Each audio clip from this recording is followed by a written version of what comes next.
ክልልና በተለያዩ ቦታዎች ላይ የጀመረው ውጊያ አሁንም ተባብሶ የቀጠለ ሲሆን ፋኖ በአራቱም አቅጣጫ ድል ማድረጉንም ቀጥሎበታል። የራያ ግንባር ጨምሮ በምስራቅ አማራ ቀጠና በተደረገው ተጋድሎ ከ100 በላይ ያገዛዙ ወታደሮች ሞትና ቁስለኛ መደረጋቸው ተሰማ። መረጃውን ከግንባር አጠናክረነዋል፣ ትሰሙታላችሁ። በስቴ መካነ ኢየሱስ ዳጉትና አበርጉት መሳለሚያ በተደረገ ውጊያ የጸረ አማራው ብልጽግና ኃይል ከባድ ኪሳራን ሲያስተናግድ በአንጻሩ ደግሞ ፋኖ በርካታ ክላሽንኮቭ መሳሪያዎችን ማርኮ መታጠቁ ተሰምተዋል። በሌላ በኩልም አፋብአ ምዕራብ አማራ ቀጠና አፄ ቴዎድሮስ እዝ ጎጃም አገው ምድር ክፍለ ጦር አዲስ ቅዳም ከተማን ተቆጣጠረ። ሰላም ጤና ይስጥልን የተወደዳችሁና የተከበራችሁ የቻናላችን አድማጭ ተከታታዮቻችን በያላችሁበት የዓለም ዳርቻ ሰላምታችን ይድረስ ያልን አሁን ለሰዓቱ መደመጥ ያለባችሁን አጫጭርና ወቅታዊ መረጃዎችን ይዘን ቀርበናል። ለቻናላችን አዲስ የሆናችሁ ቻናሉ ሰብስክራይብ እንዲሁም ቪዲዮ ላይክ እና ሼር በማድረግ ቤተሰብ እንድትሆኑ በአክብሮት እየጠየቅን ቀዳሚ ወደ ደረግናቸው መረጃዎች እናልፋለን። እስከ ዝግጅታችን ፍጻሜ ድረስ አብራችሁን ሆኖ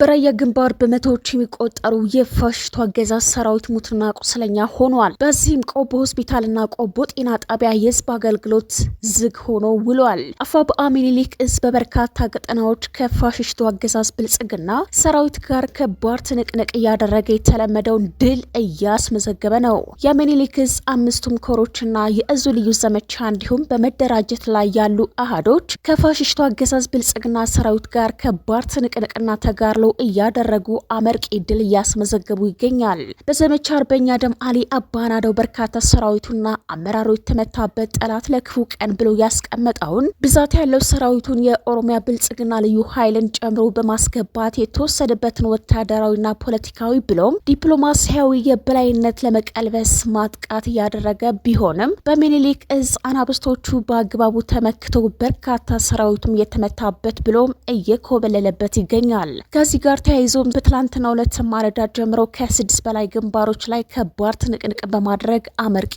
ድሎችም ተመዝግበዋል። ይህ በእንዲህ እንዳለ በሌላ በኩልም በስቴ መካነ ኢየሱስ ዳጉትና አበርጉት መሳለሚያ በተደረገ ውጊያ የጸረ አማራው ብልጽግና ኃይል ከባድ ኪሳራን ሲያስተናግድ፣ በአንጻሩ ደግሞ ፋኖ በርካታ ክላሽንኮቭ መሳሪያዎችን ማርኮ መታጠቁ ተሰምተዋል። የአማራ ፋኖ ብሔራዊ ኃይል ሰሜን አማራ ቀጠና በላይ እዝ የሜጀር ጀነራል ውባንታ ባተ አንደኛ ኮር ጉና ክፍለ ጦር ስቴዴንሳ ብርጌድ በትላንትናው ዕለትም ከንጋቱ ጀምሮ ከባድ ተጋድሎ በማድረግ ትልቅ ድል ተቀዳጅቶ ውሏል። በስቴ መካነ ኢየሱስ ዳጉትና አበርጉት መሳለሚያ በተደረገው አውደ ውጊያ የሜጀር ጀነራል ውባንተ ልጆች የስቴዴንሳ ብርጌድ ሻለቃ 4 በጠላት ላይ ሰራዊት ላይ እርምጃ ወስደዋል። ድልድይ ለማስመረቅ በሚል የስቴ ወረዳና የመካነ ኢየሱስ ከተማ ካድሬዎች በአገዛዙ ጥምር ጦር ታጅበው ወደ ዳጉት ኢየሱስ ቢጓዙም የስቴዴንሳ ብርጌድ ሻለቃ 4 በአገዛዙ ሰራዊትና ካድሬዎች ላይ በወሰዱት እርምጃ የጠላት ኃይልን ብትንትኑን እንዳወጡት ነው የተገለጸው። አበርጉት መሳለሚያ ሰፍረው የነበረው የአገዛዙ ብልጽግና ሰራዊት በተወሰደበት ጠንከር ያለ እርምጃ ከአበርጉት መሳለሚያ ወደ ዳጉት ኢየሱስ አሯሩጠው መልሰውታል። ድልድዩ 1 ሚሊዮን ባልሞላ ገንዘብ ቢጠናቀቅም የአገዛዙ ካድሬዎች 10 ሚሊዮን ብር በላይ አወራርደውበታል ተብለዋል። ባልተሰራ መሰረተ ልማት ፕሮፓጋንዳ ለመስራት ያሰበው አገዛዙ ብልጽግና በጀግኖቹ የሜጀር ጀነራል ውባንታ ባተ ታማኝ ልጆችም ከሽፈዋል። አድማጮቻችን መረጃችን አሁን የሚቀጠለ ሲሆን በሌላ በኩልም አፋብአ ምዕራብ አማራ ቀጠና አፄ ቴዎድሮስ እዝ ጎጃም አገው ምድር ክፍለ ጦር አዲስ ቅዳም ከተማን ተቆጣጠረ። የክፍለ ጦር ወታደራዊ አዛዥ ኮማንድ ደሞዝ መርቶታል በተባለው በዚህ የከተማ ጨበጣ ውጊያ በርካቶች ምሽጎችን ደረማምሰው ከተማዋን በቁጥጥር ስር ማድረጋቸውን ከክፍለ ጦሩ ህዝብ ግንኙነት መምሪያ ለማረጋገጥም ችለናል። ከንጋቱ ጀምሮ እስከ ረፋድ በተደረገው በዚህ የጨበጣ ውጊያ 100 የጠላት ብልጽግና ቡድን ወታደሮች ሲገደሉ ከ50 በላይ የሚሆኑ ደግሞ መቁሰላቸው ታውቋል። በውጊያው 2 ብሬንና 1 ስናይፐርን ጨምሮ ከ80 በላይ ክላሽንኮቭ መሳሪያ በፋኖ ሲማረክ በርካታ ወታደሮችም እጅ ከፈንጅ መያዛቸውን ከክፍለ ጦሩ ህዝብ ግንኙነት መምሪያ ለማረጋገጥም ችለናል።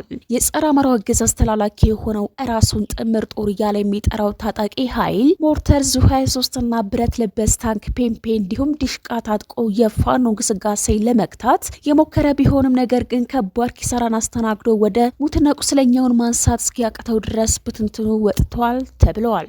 ይህ በእንዲህ እንዳለ በሌላ መረጃችንም ከአፋብአ የተሰጠ መግለጫ በሰብአዊነት ላይ የሸፈተውን አገዛዝ መታገል የሰው ልጅ ሁሉ ግዴታ ነው። የአማራ ህዝብ የህልውና ተጋድሎ ዛሬ ካለበት ደረጃ ይደርስ ዘንድ በርካታ መስዋዕትነት ተከፍሎበታል።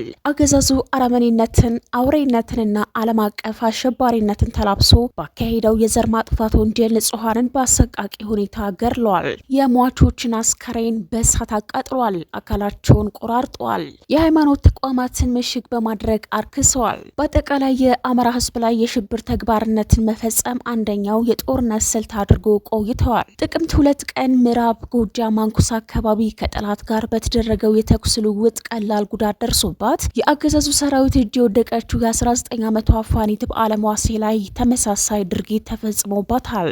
ፋኒት በአለምን ከነ ህይወቷ በእጁ የያዘው ሰራዊት ከበላይ ኃላፊዎቹ በተሰጠው መመሪያ መሰረት የፋኗን ሁለት ጡቶች በመቁረጥ አስፋልት ላይ ከመጣሉን ባሻገር አማራ የሚል ንቅሳት ያለበትን የቆዳውን አካል በመክፈፍ ለአማራ ህዝብ ያለውን ጥላቻ አሳይቷል። አገዛዙ ለመደበኛ ሰራዊቱ ከሚሰጠው የጥፋት ተልዕኮ ባሻገር መሰል የሽብር ድርጊቶችን የሚፈጽም ኃይል በየአሃዶቹ በመመደብ በሽብር ተግባር ህዝቡን ሊያሸንፍ በመጣር ላይ ይገኛል። የአፋብአ ሰራዊትና አመራር ይህንን ያገዛዙ ዋነኛ ባህሪ ያስቀድመው በመረዳት ያገዛዙን ሰራዊት በመተናነቅ የመጨረሻው ህቅታ ላይ እንዳደረሰው ሁሉ የአብይን ቡድን ሙሉ በማስወገድ የአማራን ህዝብ ማህበራዊ እረፍት ማምጣት ልዩ ተልዕኮ አድርጎ የሚሰራ ይሆናል። ፋኒት በአለም ዋሴ ላይ የተፈጸመው አውሬያዊ ተግባር በመላው የአማራ ህዝብ ላይ የተፈጸመ ጥቃት እንደመሆኑ ይሄንንና መሰል ስምሬት የሚሰጠውን አረመኔ አገዛዝ ከነመዋቀሩ ነቃቅለን ለመጣል ለምናደርገው የፍትህ ተጋድሎ መላው ኢትዮጵያና ዓለም አቀፍ ማህበረሰብ ከጎናችን እንዲሆን እንጠይቃለን። በሰብአዊነት ላይ የሸፈተውን አገዛዝ መታገል የሰው ልጅ ሁሉ ግዴታ መሆን ይገባዋል። መረጃችን የቀጠለ ሲሆን ከውጭ ወዳገኘናቸው መረጃዎችም ስናቀና በበይነ መረብ በተፈጸመው ማጭበርበር የተገኘ ነው ተባለ ከ14 ቢሊዮን ዶላር በላይ የሚያወጣው ቢትኮይን መያዙን የአሜሪካ መንግስት አስታወቀ። ፕሬንስ ግሩፕ የተባለ የካምቦዲያ የንግድ ተቋም መስራች የሆነችው ቺንጂ በማጭበርበር ወንጀል ተከሷል። የካምቦዲያና ዩናይትድ ኪንግደም ዜግነት ያለው ግለሰቡ በኒውዮርክ ፍርድ ቤት በበይነ መረብ ማጭበርበርና ህገወጥ ገንዘብ ወደ ህጋዊ መስመር በማስገባት ተከሷል። የንግድ ስራው በአሜሪካና ዩኬ እገዳ ተጥሎበታል። በለንደን ያሉ 19 ቅንጡ መኖሪያዎችም ታግደዋል።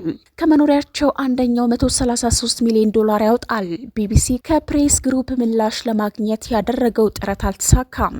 የአሜሪካ አቃቢ ህግ እንዳለው በሀገሪቱ ታሪክ ትልቁ የፋይናንስ ማጭበርበር ነው። ከዚህ ቀደም ከፍተኛ መጠን ያለው ቢትኮይን በቁጥጥር ስር ውሎ አያውቅም። ተጠርጣሪው እስካሁን ባይያዝም በንግድ ተቋሙ አማካኝነት የበይነ መረብ ማጭበርበር በመፈጸም ተከሷል። ተቋሙ በቤት ግንባታና በፋይናንስ አገልግሎት ላይ የተሰማራ ነው። በእስያ ትልቁ የሆነ ወንጀል ቡድን እንደሆነ አቃቢ ህጉ ገልጸዋል። በካምቦዲያ የቤት ግንባታ እየተከናወነ እንደሆነ በማስመሰል ግለሰቡ ብዙዎችን ማጭበርበሩን ቢቢሲ የተመለከታቸው የፍርድ ቤት ሰነዶችን ይጠቁማል። ግብረ አበሮቹ 1250 ተንቀሳቃሽ ስልኮች በመጠቀም 76000 ማህበራዊ ሚዲያ ገጾች ከፍተው ወንጀሉን መፈጸማቸው ተጠቁሟል። የአሜሪካው ብሔራዊ ደህንነት አቃቢ ህግ ጆን ኢሰንበርግ እንዳሉት ፕሪንስ ግሩፕ ከሰዎች እንግልት የሚያተርፍ ተቋሙ እስር ቤት የሚመስሉ ቅጥር ግቢዎች ውስጥ ሰራተኞችን በመሰብሰብ ወንጀል እንዲፈጽሙ እንደሚያስገድድ ተናግረዋል። ተጠርጣሪዎቹ ውድ ሰዓቶችና ጀትና ሌሎችም ቅንጡ መገልገያዎች እንደሚገዙም ተደርሶበታል። በኒውዮርክ ከተካሄደው ጨረታ የፒካሶን ስዕልም ገዝተዋል።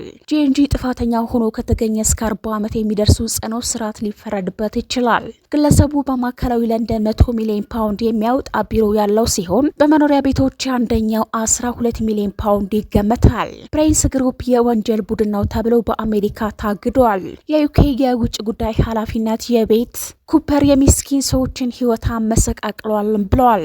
በወንጀሉ ቡድን የቁማር ቤቶችና ህገወጥ ገንዘብ ህጋዊ መስመር ውስጥ የሚያስገቡ ስውር ማዕከሎችም ከፍተዋል። ከፕሬንስ ግሩፕ ጋር በትስስር የሚሰሩት ጂንቤ ግሩፕ፣ ጎልደን ፎርቹን ሪዞርትስ ወርልድ እና ፓዮክስ ኤክስቼንጅም እግር ተጥሎባቸዋል። ዓለም አቀፍ የሰብአዊ መብት ተሟጋች ድርጅት አምነስቲ ያወጣው ሪፖርት እንደሚያስረዳው ተቋማቱ በካምቦዲያ በከፈቷቸው ማዕከል ሰዎች በግዳጅ በማሰራት ብዝበዛ ፈጽመዋል። በሐሰተኛ የፍቅር ግንኙነት ሰዎች እንደሚያጠምዱና ወንጀሉን በኢንዱስትሪ ደረጃ ሲፈጽሙ እንደነበር አቃቤ ሕግም ገልጸዋል። የዩኬ ጸረ የበይነ መረብ ማጭበርበር ኃላፊ ሎርድ ሃንሰን ሰዎች እድሜ ልካቸውን ያጠራቀሙትን ሀሳብ ተነጥቀዋል፣ ይህንን መሰል ወንጀል አንታገስም ብለዋል። የተወደዳችሁ አድማጭ ተከታታዮቻችን ለዛሬ ያስንላችሁ መረጃዎች እነዚህ ናቸው። ቻናሉን ሰብስክራይብ እንዲሁም ቪዲዮ ላይክ እና ሼር በማድረግ ቤተሰብ እንድትሆኑ በአክብሮት እንጠይቃለን።